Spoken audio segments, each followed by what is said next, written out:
আসসালামু আলাইকুম আমার প্রিয় প্রবাসী ভাইরা এবং বাংলাদেশে থাকা আর বাংলাদেশি ভাইরা, আপনাদের কাছে একটা প্রশ্ন। আগামী সংসদীয় নির্বাচনে আপনি আপনার মূল্যবান ভোটটা আপনি কাকে দিবেন? একবার চিন্তা ভাবনা করে দেখেন।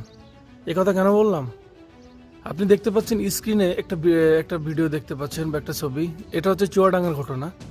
চুয়াডাঙ্গায় একজন বিএনপির কেন্দ্রীয় নেতা তিনি বলছেন যে জামাতের মেয়েদের ছায়া ব্লাউজ খুলে ফেলবো যদি তারা ভোট চায়। আচ্ছা, এই দেশে ভোট চাওয়াটা এটা হচ্ছে একজন নাগরিকের গণতান্ত্রিক অধিকার।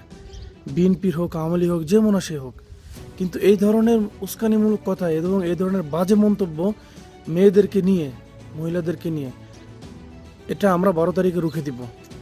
আপনারা যারা প্রবাসী আছেন, যদি ভোট দিতে পারেন তাহলে তো আলহামদুলিল্লাহ, না দিতে পারলে আপনি আপনার ফ্যামিলিকে বোঝাবেন যে আপনার মূল্যবান ভোটটা যেন এই ধরনের দুষ্কৃতিকারীদের পক্ষে না যায়। অবশ্যই আপনি আপনার ভোটটা মূল্যবান জায়গায় দিবেন।